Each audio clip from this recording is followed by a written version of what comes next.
Got a quick question for you, Mr. Hard Game Player Man. What do you got?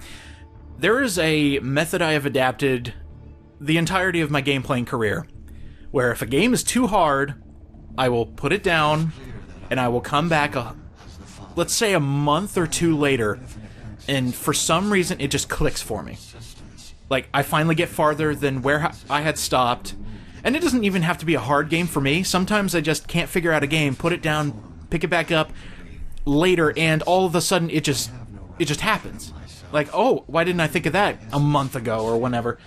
Have you ever had that happen for, just regular games or even, like, hard games? Like, have you ever put a game down, come back to it, and just like, oh, neat, I figured it out? I think that's just the natural progression of playing games. Just, you do it until you do it. And I guess when you came back a month later, you did it. I guess part of the difficulty lies in how much effort are you willing to exercise until you do it. Because unless you exercise that effort, it won't happen.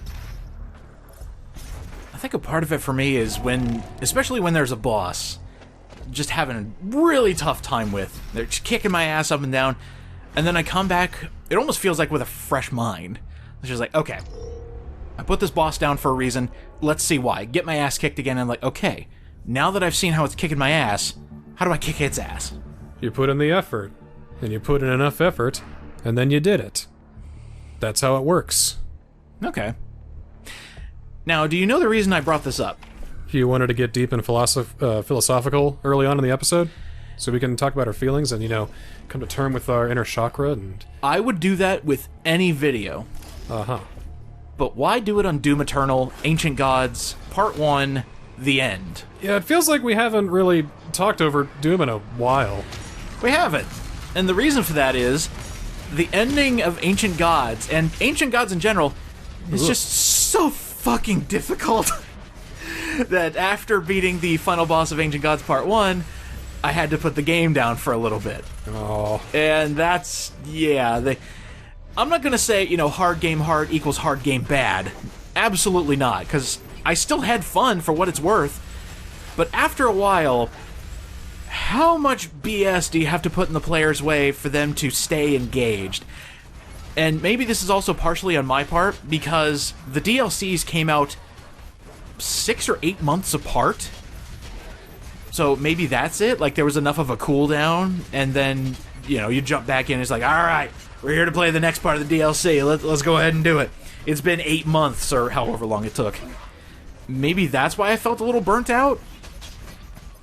I don't know, what do you think? So, it is kind of a samey kind of shooter. This is why we're fast-forwarding for everything. Instead of like, wow, whoa, yeah, I'm exploding, shoot, whoa, yeah. This is not the main game. This is just more fights and more harder fights, in case you really, really needed more Doom. The story stuff, and this is something I've thought of, I read a couple reviews of Doom Eternal as we're jumping back into recording more Doom, and I totally agree when they say Doom, the Doom Marine was kind of like the Master Chief of the 90s, where he's not supposed to have character. He's literally a guy you shoot things with. And the big difference is, you can see Doom Guy's emotions in the original Doom. That's why his face is there. You see him getting hurt, you see him go, "Argh!" But they were, superfluous. Right. It was there for aesthetic. He gets shot, he goes, ouch! He hits wall, he goes, ugh! He grabs invincibility, he goes, wah! He goes gumbo, he goes, mm. Yeah, and then, he gets shot, he goes, ah! And, another thing I like about that is, since Doom Guy didn't really have much of a story back in the day, now, Doom did have a story. He had a comic book that was basically him coked up on just pure anger. Anger. So, yes, there is a story in Doom.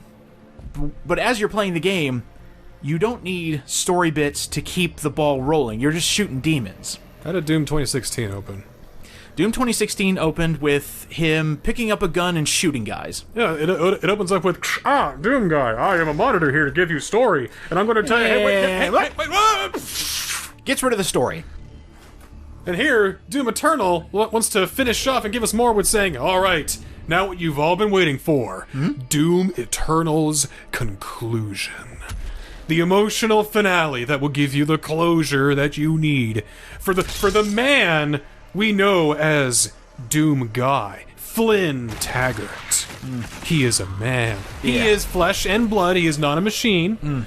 There's the 343 spilling through. Man, that'd be really terrible if the company that okayed that kind of decision owned the company that makes Doom now. What do you think's gonna happen after this? Oh no! Oh no! Oh no! Stop laying off people!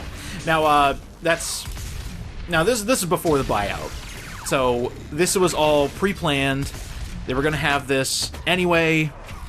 And I'm very curious to see if this DLC was going to be for a proposed Doom 3. Oh, please. Now, when you say Doom 3, I don't know what you mean. Oh, sorry. Doom 2026. So, Doom 6? Doom 3E. Doom 6. Doom 6. Oh, yeah, it is it's Doom 5, 6. isn't it? Doom 6. Yeah, we'll go with that. I like numbers. They're nice. That's why I like the Yakuza series, and now they're getting weird on me. It's now Like a Dragon Ishin. Oh, now we got Like a Dragon Gaiden, the man who sold his name. It's like, what? Damn it, I gotta buy that one too. Damn it. Oh, we got Judgment. And we got a sequel to Judgment. Okay, what's that called? Judgment 2? Oh no. Lost Judgment. God! Oh, ye gods! My collection has ruined my shelf. I gotta put Judgment over here, Lost Judgment over here. Fuck. Oh, the naming conventions of games have driven me nuts for years. At least it's not Kingdom Hearts. I feel bad for people like you. Oh, where the third game is actually the 11th game? No, it makes perfect sense. Oh, yeah. Yeah, if they ever come out with a Doom 3, I'm sure I'm definitely going to buy it day one. I'm just curious if this plot point, because Doom Eternal ended, it had a really decent ending. You know, you drive your big killy death sword into the Icon of Sin and seal it away for good, or kill it for good. And then you walk off into the sunset. The open plot threads were a part of Doom Eternal's story, so that's bait for a sequel. It doesn't actually have to be finished in DLC, but they decided to do that. So I wonder when that decision was made. I don't know, it's just got me curious. Like, I would love to pick the brain of the developers and see, you know, what was going on in the back rooms when coming up with Ancient Gods. It has a stench of, like, executive decision, though. It's like, we need to finish the story of Doom Eternal. We need to really conclude it so that way people buy Doom Eternal and keep the game going long, so we can have a long development cycle for the next Doom. That's possible. Now, since we've taken so long to come out with these episodes, something actually happened that I could not believe when I heard it. What happened now? No, this is actually a good thing. But I mean, this story is still going? No, not for Doom. For a completely different franchise that I thought wouldn't stop. Meh? Naughty Dog came out and said, oh yeah, unless we have an extremely good idea for Uncharted or Last of Us, we're not making another one. And I was like, oh my god, they're not gonna milk it? Really? That sounds like a good idea. That's a brilliant idea. Don't let it get stale. I mean, imagine if they made Uncharted 5. Like, what would they do with it?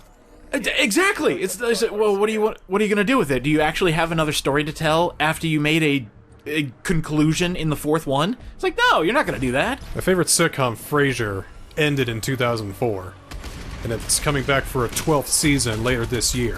Why? Because they got a good idea for it now. Okay. It's gonna be the third chapter true. in Frasier Crane's life, basically. Okay. Yeah, as long as you have a good idea, don't just, you know, slap something together and call it a sequel. Actually have an idea, please. So, Shit. if it's good enough, people will buy it. How do you get people to buy things? You come up with good ideas. So you come up with good enough ideas, people will come to those good ideas. Now, that gets me in, you know, my jaded brain is coming back in. It's just like, well, what about all the, you know, crapped out sequels that have come out for games that we like? And then they don't turn out to be good because the ideas weren't the best. Well then, I guess you're not a fan of that series anymore. You have to have been burned by at least one sequel.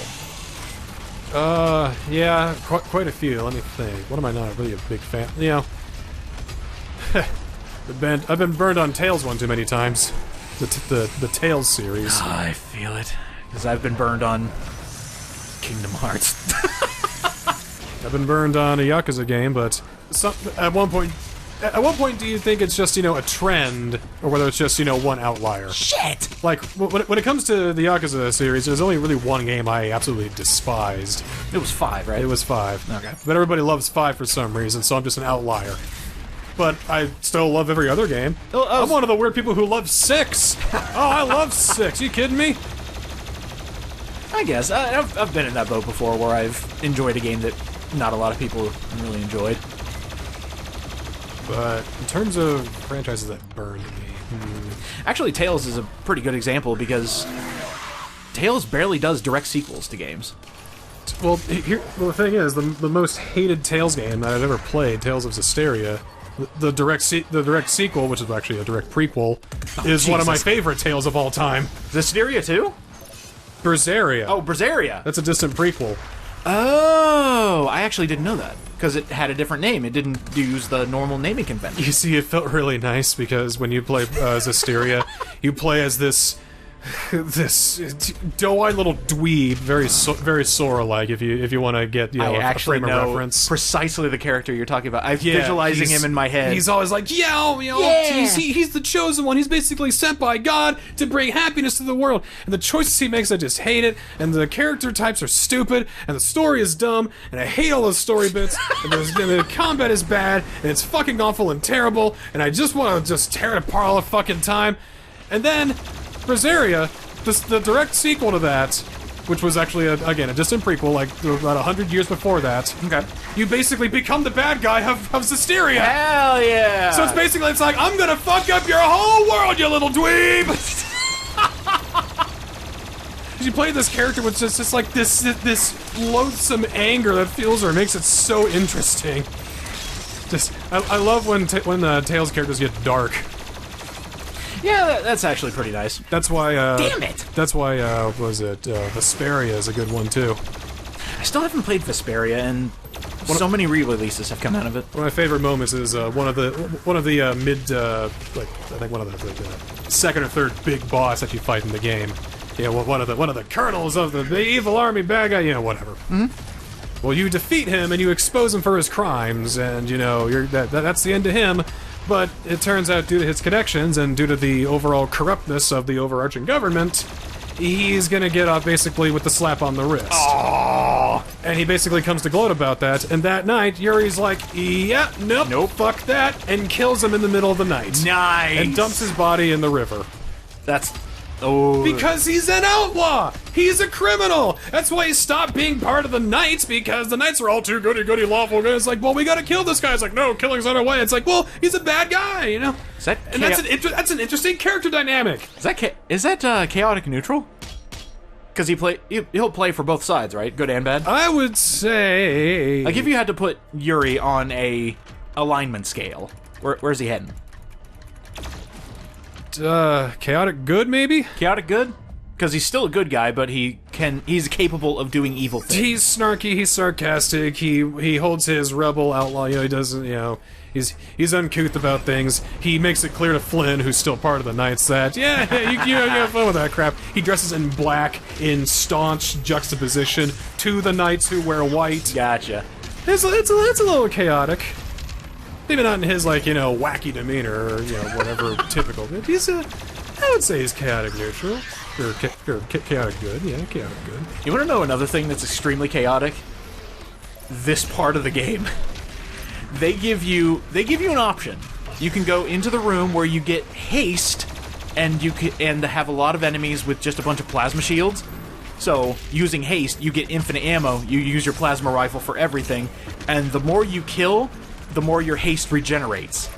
Or, you can get this room that just gives you a bunch of blood punches, and since by this point in the game you get 2 blood punches every time you charge it, this is really cool.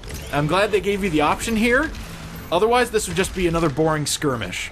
So, really good design on this part, and this is why I think this should have been a part of Doom 3. Like, this should have been your opener. Now they gotta figure out something new for Doom 6. I'm sure they can come up with something. There's sure. plenty of Doom lore that they can go with. Got a lot of smart guys who've been in the business long enough to know what to do.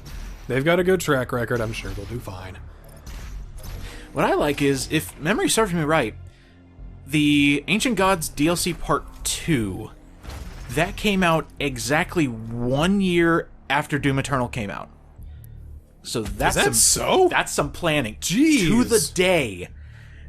And that doesn't sound good. I mean, I'm not going to say this was rushed or anything, because it's still playable. It still plays like Doom Eternal. No, Damn it. No, that tells me half-baked. Oh, well, we'll see. Because, again, this, honestly, doing this episode was the kick in the ass I needed to actually play the rest of the DLC. Because I already know of some of the cool things they add to the Ancient Gods 2, and the plot point they end this DLC with is more than enough to get me hyped to play the next part. Well, remember, you just gotta put in the effort, dude. Put in the effort, and then it'll get done, and then you'll do it. You're saying I can't procrastinate all the time? Damn it. Well, you can procrastinate, but that means you just won't put in the effort. But that won't get done until you put in the effort. And then when you put in the effort... you know what? Maximum effort. Maximum effort. I'm down for that philosophy. Maximum effort. So don't go maximum, because you'll burn yourself out. That's why I only do one Metroid episode a day now. Okay, that's for the best, yeah. If you kill the Dark Lord... Alright, we're coming up to the big bad. Are you ready? Oh, you've been... I wouldn't say hyping it up, but you've been bringing out the fine china for him, let's just say. Yeah, one thing I do want to note, and it may have been fixed in a patch, but when the fast travel shows up for this, I believe there's one secret that actually does not work properly. You're getting all these rare achievements. You are some kind of super gamer. Well, we're getting everything. That was... Super gamer. Oh, thanks. I'll take the super gamer. Super gamer. Yeah, so the last achievement we can get, at least for collectibles' sake, is beating the final boss. And here he is. It's a room! Oh, the guy in the room. Oh, right. Just imagine if we had to fight a giant face on the floor. Just stomp down a little bit. Been there, done that. Your reckless mission ends now. Oh, thank God. I'm bored. Yeah, so the Seraphim, which has our lovely friend inside it, decides to morph. And he's mad. But how does Doom Guy feel about this? A bit nonplussed. What are his inner thoughts right now? Rip and tear. What does he feel knowing that he's going to have to shoot the man who he thought all along was his friend? Hi, here, Niskel here for Doom Eternal Press. Go ahead. I can totally answer that. Mm-hmm. Rip and tear. Rip and tear. Rip and tear. Write that down. See, that's the interesting thing. No matter how much story you put in Doom Eternal, Doom Guy's modus operandi, so to speak, will never change. It begins with rip and ends with tear. And then it ends with rip again, and it ends with tear again. You just continuously kill. It's perfect. Alright, this boss fucking sucks. This is one of the hardest bosses I've ever fought in a Doom game. All in favor? Aye. Jesus. Like, you know, sending out turrets, that's not too bad. The main thing is, you take down his health bar, you rip off his shield, you shoot him in the face. Doom 101. You kill the bad guy. And then it gets worse! Of course it gets worse. You think it'd be easy? Holy shit, it gets worse. So now, oh no, what the hell? You have to kill the spirits in those other demons to get rid of his shield. Then you can hurt him. That's rough, man, because all the spirits, they have to be killed with your plasma rifle, but not only that, they make all the regular enemies that they're infecting twice as powerful. Another thing is, that shield Jesus Christ! Yeah. That shield he has on there deflects attacks, so if you accidentally lob damn it! If you accidentally lob a shot his way, it's coming back at you at double force, I believe. Isn't that what's happening right now? You said the plasma grenade... you actually have to kill the demons first to unleash the spirit, and then kill them with the plasma rifle. Unleash the spirit? Yeah, check it. Hey, look, there's the spirit. Unleash the spirit? Kill the spirit before it infects another demon. There we go, one down. Oh, man. This is a rough fight, and it has been rough the entire time playing through the DLC. Also, nice. Other demons spawn in. Oh, come on. Fucking hell, this is killer. If you're gonna do that, wait until at least the second phase. Holy shit, this hurts. And, yeah, we have to deal with this as I'm slowly running out of lives. I went ahead and changed my setup here, so I can't just kill the demon and get my extra life back. I actually swapped it over.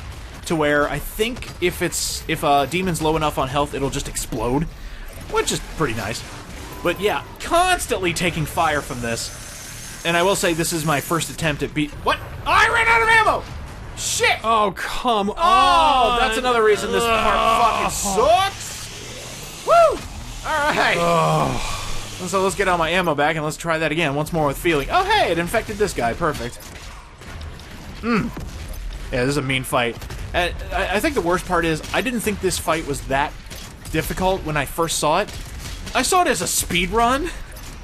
And I was like, oh, this boss isn't too bad. Oh God, help!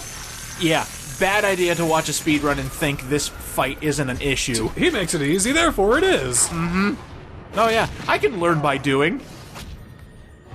And now What do you gotta do? You gotta put in the effort. Fuck! No. So, the floor is lava. And the platforms are eventually lava. You have to swap between the platforms that are being electrified and not being electrified. This is miserable. Ah! Ooh. God. And then he's also sending some of the worst demons after. He's sending cacodemons. He's sending pain elementals. Rough. Oh. Oh, he doesn't even have a health bar right now. I believe this is just a survival section. So we have time for donations, is what I'm saying. We have a $5 donation from Cacodemon that says... Oh yeah, and they also add, you know, vicious grids that you have to avoid the entire time. You pile it on, why don't you? God damn! Oh, and the entire time, this guy is not coming from his perks, so yeah, just survive. You can't get me. Because I won't let you. Objective, survive. My flag is not activated. Okay, one good thing about this. The grids actually hurt the demons. Oh, that's nice. If they didn't, I would probably rage quit this thing. Yeah. This is so fucking diabolical. Yeah. But now we're in a new section where we gotta hunt him down, shoot him a bunch. I'm okay with that. We're not having to deal with the It's just like the end, except we're not in a jungle and it's not that big. right. And he's easier to find, and he's we can't win by setting the clock. Damn it, you beat me to it. Yeah. Yeah, so this part... Though if you're listening, John Romero, and have an idea for an update... Wait. Yeah, bring him in. You know what? You can make another reference to Daikatana. We'll let you have that one. You know what? You can have all the references to Daikatana you want. Just as long as you end the ability to move the clock forward. I will suck it down, and you can make me your bitch. Do whatever you want, man. I will take it. Thank you very much. The BFG barely does anything, so don't use it. The main problem I have are these enemies that are... Did you only vulnerable. They're only vulnerable when they do their big wind-up attack, which is just mean, and they only die to headshots. They're a new version of the angels that we had to fight in the in one of the last levels of the game. He's also teleporting all over the place, which is kind of mean, and he likes to stay up above. He never comes down to ground floor, because that's where all the annoying enemies are, and he doesn't want to be down there. Are you kidding me? Ow. It's Ucky down there. I don't want to go down there. Yeah. Oh, also, yeah, he can set fire to some of the platforms when he's about at this health. It's getting... Well, I mean, what do you expect him to do? Take it easy on you? No. And you know what? I got the challenge I was promised. I'm kind of okay with the boss fight throwing this much bullshit at... God damn it! Doesn't mean I have to, be happy about it. I can be a little stern about this extremely difficult boss fight. You're not angry, you're just disappointed. I think it's mainly just because, you're clenching the controller a little harder than you would first expect. The teleporting does get very obnoxious, especially when I have him locked on with all the rockets. Yeah, that looks terrible. That looks awful. Not my first... Not my first suggestion, but hey, it works. If you're really good at Doom Eternal, and I'm gonna throw this out to all the PC players, no matter what console you're playing this on, this fight's rough. If you are really good at constantly moving, you're gonna have an easier time than I did. I like to, plan it out. It's like, oh, he's over there, I'm gonna shoot him a bunch with this weapon. You kinda can't do that in this fight. Especially when he pulls the same shit again. I agree, this must end! Oh, this is not a fun fight. Oh, this hurts! Yeah, so way to end your DLC with the same problem twice. And Not even Metroid Prime had this many phases! Oh, God! Please, let it die. Not even Cup had this complicated of a boss fight. Actually, have you played the DLC? Does it have Not enough a boss of it. fight that annoying? I haven't played any of it yet. Alright, so... Yeah, this is what players ended with after beating DLC 1 and having to wait for DLC 2. I can imagine why you would need a slowdown for this, because holy fuck, look at all this shit coming my way. And I kind of understand it plot-wise. We're fighting God. Or a god. So, of course, it's not going to be the easiest thing in the world. We are soon going to be Godslayer, not just Doomslayer. So I kind of see it, but doesn't mean I have to be happy about it again. Yeesh. He's gonna be the Doom Godslayer? What's gonna happen when we get to, like, Doom 10? We call upon you again! Doom God Planet Idea Thought Dream Star Killer. I mean, when can we just call him Unicron or something like that? I don't Oh, that's know. a good idea! Doom 10! Unicron! Transformers. Oh. Actually, Here we go. idea for a Doom sequel. Yeah, what you got? It's one enormous planet-sized demon Ooh. with 1 billion HP. So he doesn't like pull this crap, does he? You just have to take out the humongous bad. You shoot the walls, it does damage. Oh, so you're just saying unleash mayhem? Unleash mayhem. You could stay at the starting area and just sit there for 2 years where's with the the fun in pistol, that? just blat blat blat. Or you can go deeper, where you get into the squishier organs that do more damage, but there's more demons and it's even harder. And if you want to get to the core, you gotta fight like this, but it'll be an instant kill. And then ba ba ba, you get out Metroid style, and then you get the true ending. That actually sounds like a Doom mod. Well, there you go. Get to it, folks. It's perfect. It's perfect. I just pulled it out of my ass. That was cool. There we go. I'd play that. He is defeated. That's it. You don't even have to go punch him. It just ends. So good on that. Yeah, you no skin having freak.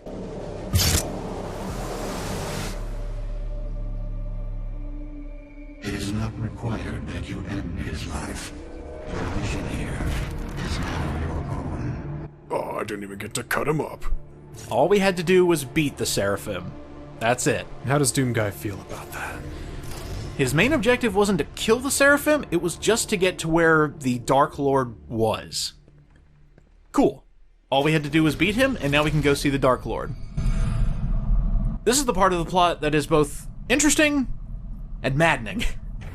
Maddeningly interesting or interestingly maddening? Maddeningly interesting. It's enough to get me to want to play the second part. Consequences of your actions here. Because now we've started something that we can't take back. You know, you beat the Seraphim, it's just like, okay, yeah, let me see the Dark Lord, okay? Is he wearing moon shoes?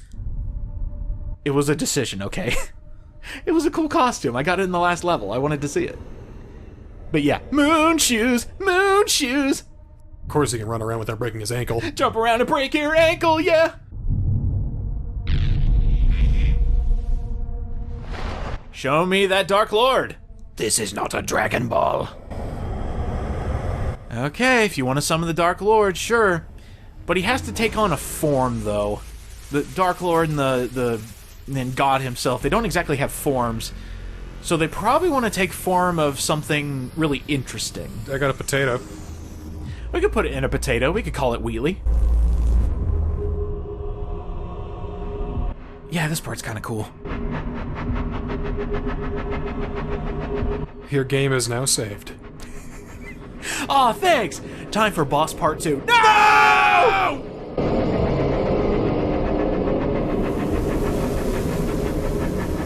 Oh, we see something corporeal. Cortana? Of Hell's armies, not a king, but a warrior of the Dark Realm. The fiercest among them, as only the strongest could rule the demons. It is you, in their world. Oh, the doofy guy from Doom 3? I kind of love that if we have to take out the doof from Doom 3. The Dark Lord's corporeal form is you, because that's the only thing hell fears. Which means the entirety of DLC 2, it is a quest to kick our own ass. Sounds about right. Yeah, it just sounds cool. I mean, it sounds cool. This is more fun to play than it is to record and talk over and watch, I'm sure. But even your mileage may vary. Even then, the difficulty seems a little bit much. Yeah. We play on different difficulty levels, though. I play on the easiest because I like the catharsis. Yeah, I was playing on normal, and that was still a headache. Yeah. So, yeah, kind of if I had to give a rating to DLC, because we already had the main campaign, and that was a good time in and of itself. Oh, yeah, it was great. That was perfectly paced. I'd probably give this like a 7. It's still that difficulty, man. God damn. I know I could have made it easier, but I was playing on normal in Eternal, and it was still giving me a challenge. This right here, the self-referential, oh hey, it's DLC, which means there's 10 times as many demons, it's just like, alright, quit taking the piss. Can you allow me to make a macaroni allegory? Oh, yeah, go ahead. Alright, so, Doom Eternal is like having a bowl of the best Velveeta, just the cheesiest, goopiest, best macaroni you've ever had in your life. And then they ask, do you want seconds? Oh, well... Sure, I'll take seconds, yeah. I'll have some more, sure. And they give you the same bowl that's filled to the brim, but it's from the same pot, and it's not as warm anymore. It's like coagulated a little bit, too? I mean, it's still good. I mean, I'll still eat it probably, but it's just, it's not as hot, and it is not steaming anymore, and I'm getting kind of full. I just, oh man. We have thirds. Oh. See, this is why you... We want to play some Animal Crossing? This is why you leave the restaurant and come back on a different day. Because too much of a good thing can lead to you not liking that thing. And this is why it took a while for us to talk over the first DLC as well as talking over the second DLC. Because doing that immediately after doing the main game is a little much. So, yeah, by the time you see this, you're getting the entire thing. But just know, it took a while. Because there is a lot of Doom happening. And the second DLC, from what I've seen, what I've read, and what I know, it's a fucking hell of a lot better than this. Oh, is it? Yeah. Oh, that's good, that's good. They give you a replacement for your Crucible. Oh. Which is pretty nice.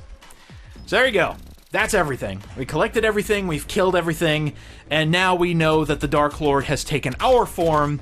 I liked your idea of saying, let's go kick the guy from Doom 3's ass. That is kind of the thing, isn't it? I mean, he's got that dumpy face and everything. But that's actually Doom Guy's model in this game. They reused the model.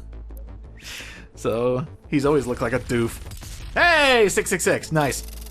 5666. That's a lot of evil. It's 5 times the evil. There is one thing I want to mention before we end off this episode, and it might be just my Xbox, but for some reason when I saved and exited, it literally exited the game. It did not go back to the main menu. So we'll just go ahead and end it off here. It knows you're done. It knows you need a break. Yeah, it knows. Go and rest our heroes. One final headbang for the end of DLC 1. All right. Jump straight into DLC 2. Let's go. Wait, straight into it? What are you talking about? Yeah!